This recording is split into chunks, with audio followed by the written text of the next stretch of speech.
আসীমা।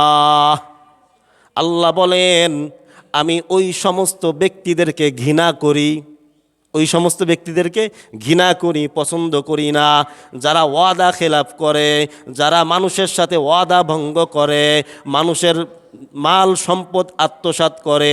ইন্নাল্লাহা, নিশ্চয়ই আল্লাহ, লা ইউহিব্বু, ভালোবাসে না, ঘৃণা করে। ভালোবাসে না মানে কি? মহাব্বত করে না, ঘৃণা করে।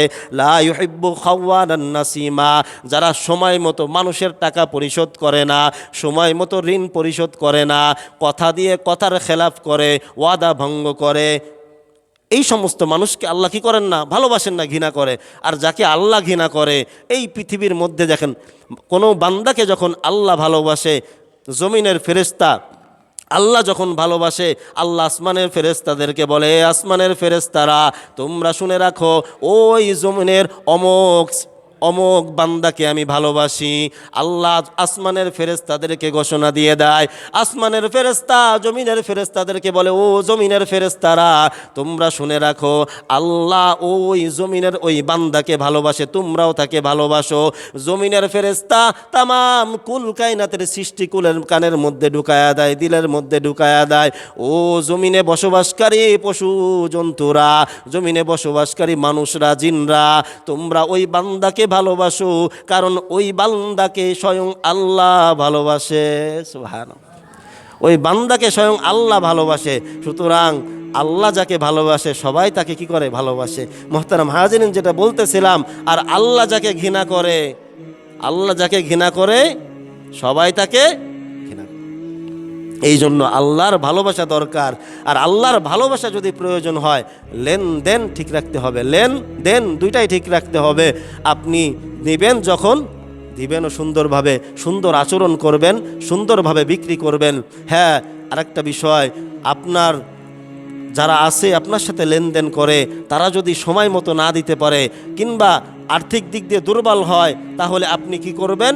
তাকে সময় বাড়িয়ে দিবেন, সময় তাকে বাড়িয়ে দিবেন। যদি সময় বাড়িয়ে দেন, দেখেন আল্লাহ রাসূল কি বলেন, যদি কোনো বান্দা এমন ব্যক্তিকে সময় বাড়িয়ে দেয় অথবা কিছু সংখ্যক মাফ করে দেয়, যে না ভাই ঠিক আছে, আপনি দিতে পারতেছেন না, আপনি অল্প দিয়েন, অথবা এতটুকু পরিমাণে দিয়েন, কমিয়ে দেয়, আল্লাহ রাসূল বলেন, আদাল্লাহুল্লাহু জিল্লাহু, কাল কিয়ামতের মাঠে যখন কোনো ছায়া থাকবে না, চারিদিকে অন্ধকার, চারিদিকে রোদের তাপ, মানুষ এমন অবস্থা হবে, ঘামে মানুষ ডুবে যাবে, চারিদিকে যখন হাই হুতাশ, ইয়া নফসি করতে থাকবে, তখন আল্লাহ পাক রব্বুল আলামিন, যারা দুনিয়ার মধ্যে যেই সমস্ত বিক্রেতারা, দুনিয়ার মধ্যে যেই সমস্ত বিক্রেতারা মানুষকে সহযোগিতা করেছে, সময় বাড়িয়ে দিয়েছে, ওই সমস্ত বিক্রেতাদেরকে আল্লাহ পাক আল্লাহ আরশের নিচে ছায়া দান করবেন। সুবহানাল্লাহ। মুহতারাম হাজিরিন, এখন আসেন, ইন্নাল্লাহ, আয়াত বলতেছিলাম, শেষ করে দিব, সময়ও শেষ। মান কাজা হাক্কাম রিইম মুসলিমিন ইয়ামিনিন আউজাবাল্লাহু লাহুন নার।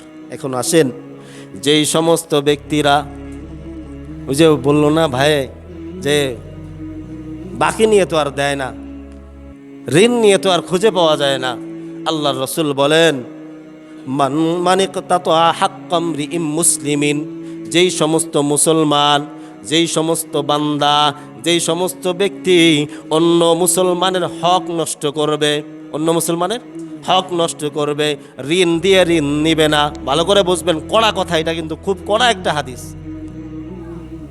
ঋণ দিয়ে ঋণ নিবে, ঋণ দিয়ে ঋণ নিয়ে ঋণ দিবে না, বাকি নিয়ে বাকি পরিশোধ করবে না।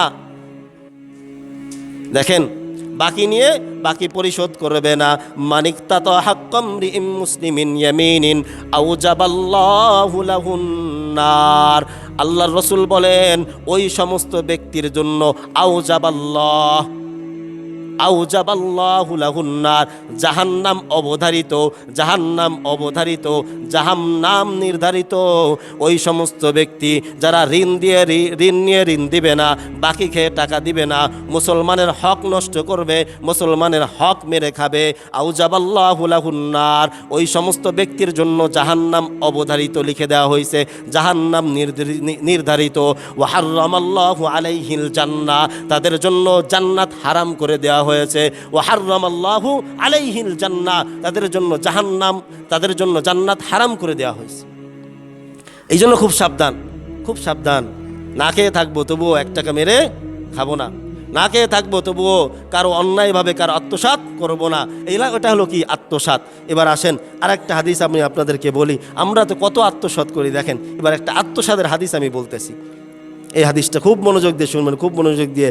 মানিকতাতা শিবিরিম মিনাল আরদি, শিবিরিম মিনাল আরদি আওয়াক শিবিরিম মিনাল আরদি আওয়াকাহু মিন সাবঈনা আরদিন, মিন সাবঈনা আরদিন।